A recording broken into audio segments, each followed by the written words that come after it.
Kurbağa ile maymun masalı. Evvel zaman içinde, kalbur saman içinde.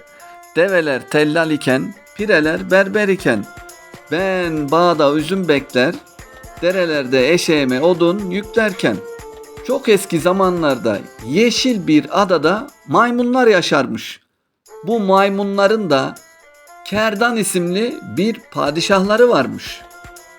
Kerdan isimli maymun yıllarca padişahlık yaptıktan sonra artık iyice yaşlanmış, padişahlık işlerini yapamaz olmuş. Bunun üzerine de yerine başka bir padişah seçip kendini emekliye ayırmış. Kerdan'ın emeklilik yaşadığı yer sanki cennetten bir köşeymiş. Meyvesi, suyu bol, doğası harika bir yermiş. Kerdan burada gezinirken bir gölün kenarına oturmuş. Orada bulunan bir ağacın meyvesinden bir tane koparıp yemeye başlamış. Derken ağacın meyvesinin birini yanlışlıkla göle düşürmüş. Ve meyvenin düştüğünde çıkardığı ses bizim Kerdan'ın çok hoşuna gitmiş. Bundan sonra da başlamış meyvelerden birini yiyip birini göle atmaya. Böylece göle düşen meyve sesiyle eğleniyormuş bizim Kerdan. O sıra adanın biraz karşı tarafında yaşayan kurbağalardan biri suda geziniyormuş ve maymunun attığı meyveleri kendisine attığını zannedip afiyetle yemeye başlamış. Ve karnını bir güzel doyurduktan sonra da maymuna gölden çıkıp teşekkür etmiş. Kurbağanın bu saflığı Kerdan'ın çok hoşuna gitmiş. Onunla sohbet etmeye başlamış. Maymun Kerdan kurbağaya dostluğun öneminden, iyi bir dostun hangi vasıfları taşıması gerektiğinden bahsetmiş. Dostlukla ilgili hikayeler anlatmış. Kurbağa Kerdan'dan çok etkilenmiş. Onun zekasına, bilgeliğine hayran kalmış. Onunla dost olmayı istediğini belirtmiş. Zaten yalnız olan ve canı çok sıkılan Kerdan da bu teklifi kabul etmiş. Böylece ikisi sıkı bir dost olmuşlar. Maymun ile kurbağa birlikte o kadar çok vakit geçirmeye başlamışlar ki kurbağa ailesini unutmuş. Günlerce onların yanına gitmemiş. Kurbağanın zavallı karısı kocasının bu durumunu haber alınca çok üzülmüş, perişan olmuş. Diğer kurbağalar da bu duruma bir çare bulmak için düşünmeye başlamışlar. Nihayet maymun Kerdan'ın öldürülmesine karar vermişler. Bunun için bir hile düşünmeye başlamışlar. Buna göre önce kurbağanın karısı yalancıktan hasta olacakmış. Yakınları da kurbağanın yanına gidip karısının çok hasta olduğunu, onun bir an evvel dönmesi gerektiğini söyleyecekmiş. Kurbağalar yaptıkları planı uygulamışlar ve kurbağa da dostu olan maymundan onay alınca karısının yanına gitmiş. Kurbağanın karısı ve diğer kurbağalar hep beraber bir araya gelip bol bol eğlenmişler. Birlikte güzel vakit geçirmişler. Ve bizim kurbağa karısının hastalığını sormuş. Diğer kurbağalar da karının hastalığının bir tek tedavisi var. O da maymun kalbidir. Eğer bir maymunun kalbini çıkarıp karına getirirsen karın iyileşecektir demişler. Kurbağa da ben maymun yüreğini nereden bulayım diye söylenirken aklına dostu Kerdan gelmiş. Ancak dostuna kıymaya hiç yanaşmamış. Diğer kurbağalar onu bir güzel ikna etmişler. Eğer maymun kalbi getirmezse karısının öleceğini elini çabuk tutup hemen bu işi yapması gerektiğini söylemişler. Bizim kurbağa da ben onu bir şekilde buraya getiririm. Artık getirdikten sonra da gerisini siz yaparsınız. Benden bu kadar demiş ve maymun kerdanın yanına gitmiş. Maymun kerdan kurbağayı görünce karısının hastalığını sormuş. Kurbağa da karım çok hasta. Onun yanından ayrılmamam gerekir. Bana ihtiyacı var. Ancak benim de senin dostluğuna ihtiyacım var. Ben de sensiz yapamam. Ne olur benimle gel de ailemin yanına gidelim demiş. Ondan başka dostu olmayan maymun bu teklifi kabul etmiş. Ancak kurbağanın yaşadığı yer başka bir adada olduğu için yüzme bilmeyen maymun oraya nasıl gideceğini sormuş kurbağaya. Kurbağa da ben seni sırtımda taşırım. Taşıyamasam da ben seni suda bir türlü yüzdürürüm. Merak etme demiş. Ve bundan sonra da yola koyulmuşlar. Kurbağa sırtında maymun olduğu halde zorlukla suda yüzerek ilerliyordu. Gölde yüzerlerken kurbağanın durgunluğu ve arada bir dalıp gitmesi maymun kerdanın çok dikkatini çekmişti. Birkaç defa bunun sebebini sorduysa da kurbağa doğru düzgün bir cevap vermeyip geçiştirdi. Ancak kerdanın içine bir şüphe düşmüştü.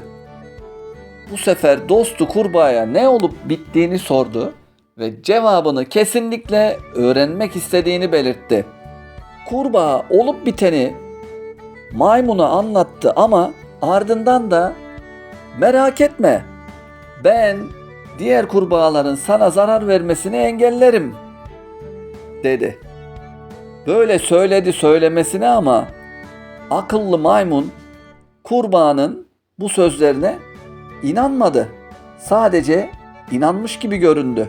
Bir yandan da Kurbağa Adası'na gittiğinde yüzme bilmediği için geri dönemeyeceğini düşünmüştü maymun kerdan. Bunun üzerine kurbağaya sevgili dostum, kadınların bu hastalığını biz de çok iyi biliriz. Kalbimiz de o hastalığın çaresidir.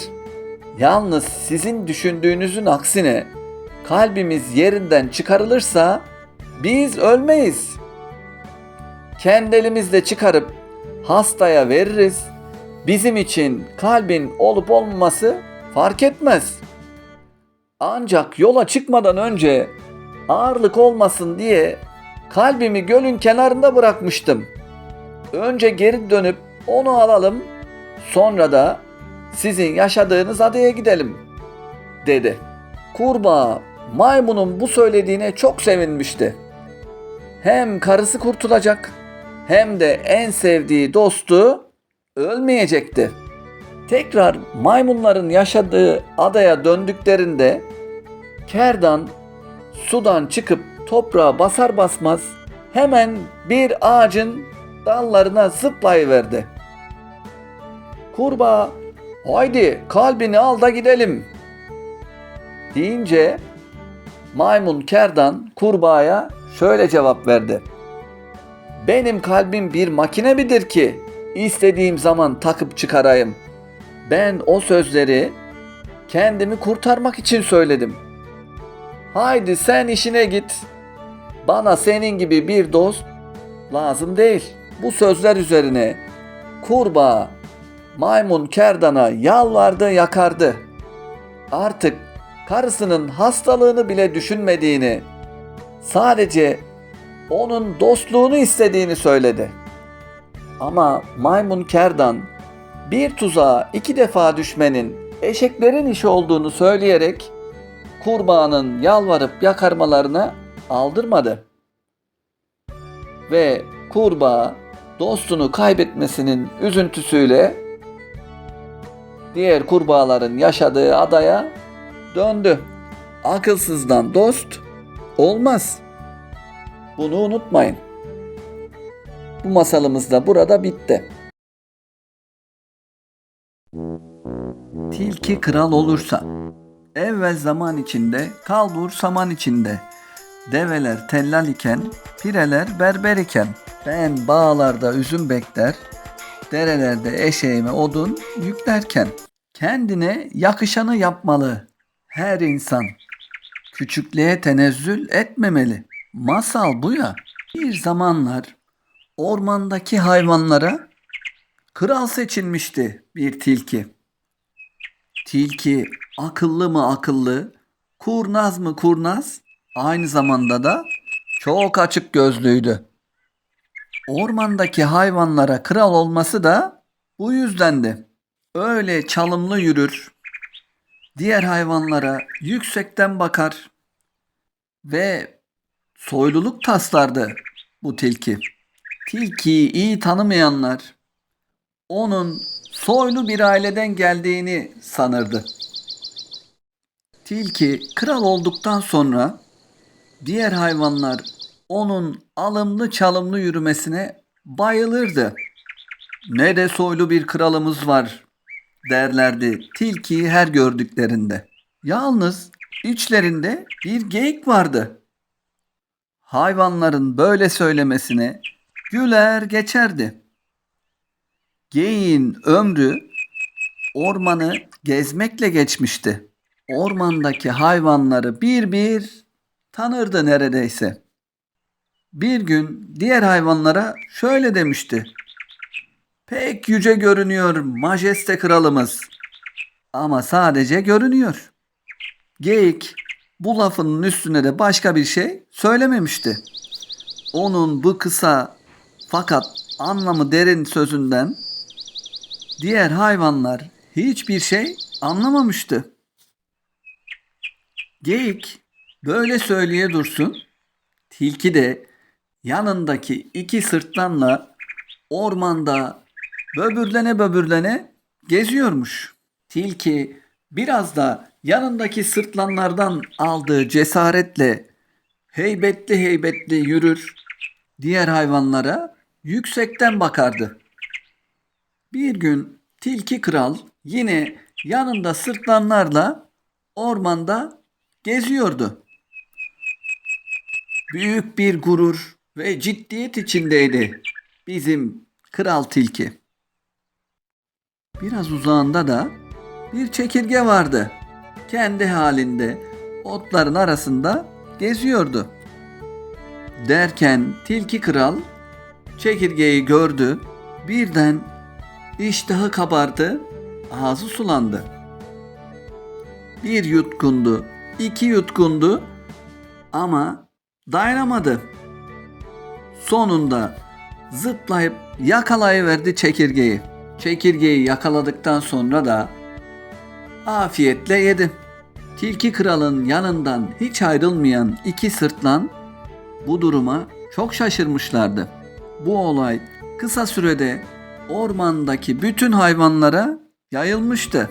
Hayvanların hepsi birden geyiğin söylediği sözün ne kadar haklı olduğunu düşündüler. Tilki kral geyiğin söylediği gibi sadece ve sadece pek yüce görünüyordu. Yaşantısında hiçbir değişiklik yoktu. O gurur ve ciddiyet abidesi, alımlı çalımlı yürüyen tilki kral bildikleri tilkiydi. Çekirge, fare, börtü böcek yiyen sıradan bir tilkiydi. Hepsi bu. Tilkinin düştüğü bu durumdan sonra krallığı da bitmişti. Takke düştü, kel göründü. Ormandaki diğer hayvanlar da o günden sonra görünüme değil, yaşantıya göre değer vermeye başladılar birbirlerine. Bu masalımız da burada bitti.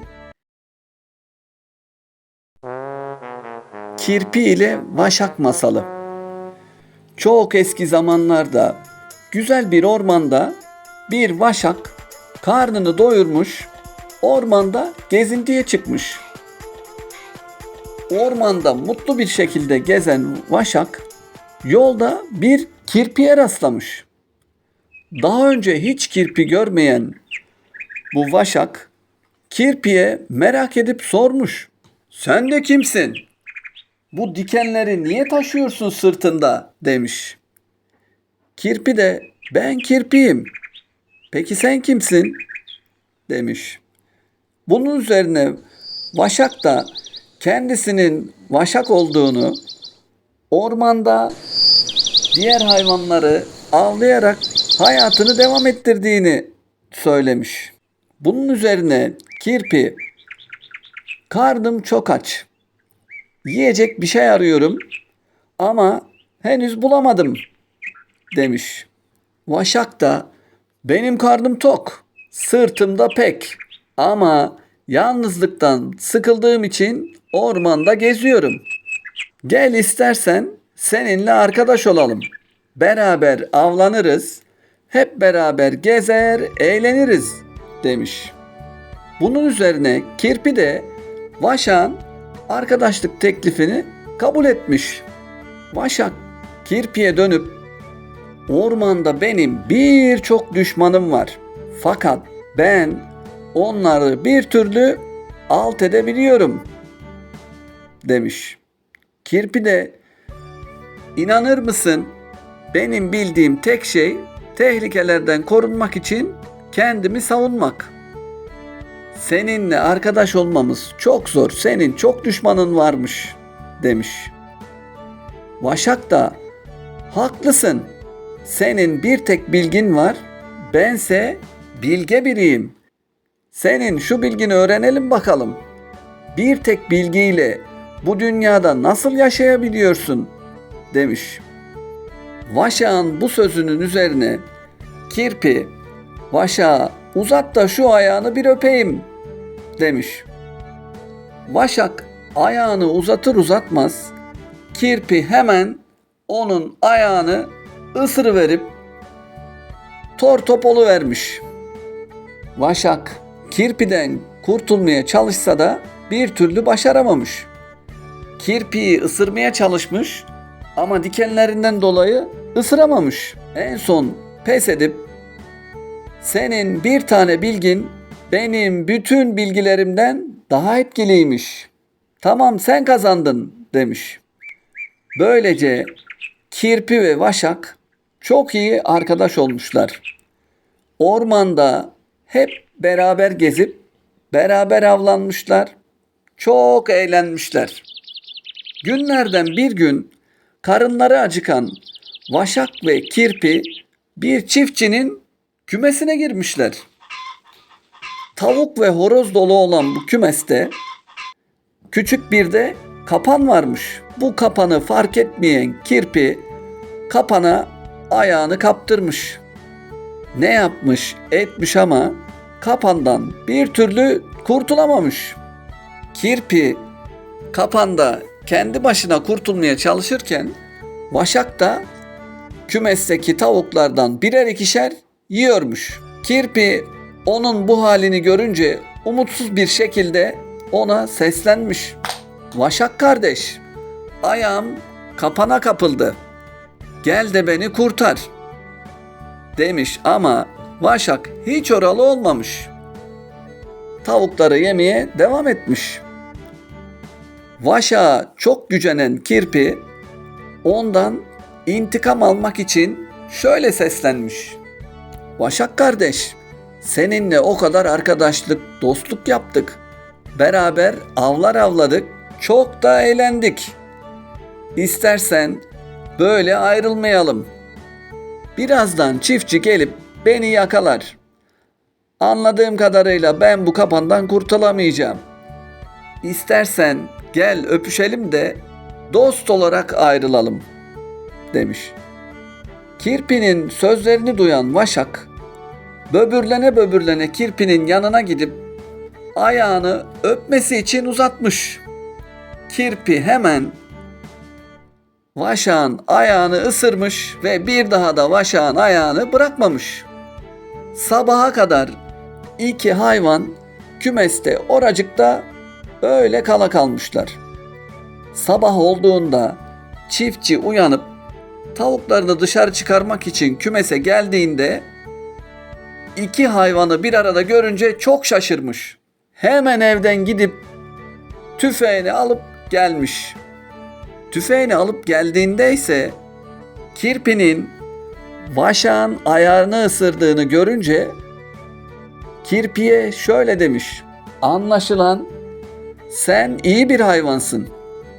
Benim tavuklarımı bu vaşaktan kurtarmaya çalışmışsın," demiş. Kirpinin ayağını kapandan kurtarmış ve kapandan kurtulan kirpi büyük bir hızla çiftlikten çıkıp ormana doğru kaçmış gitmiş.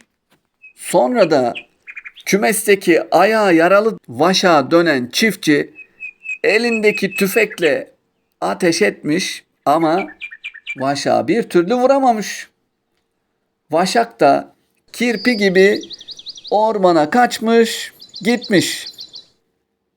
Kaçmış kaçmasına ama ayağının acısından da günlerce o ayağına basamamış.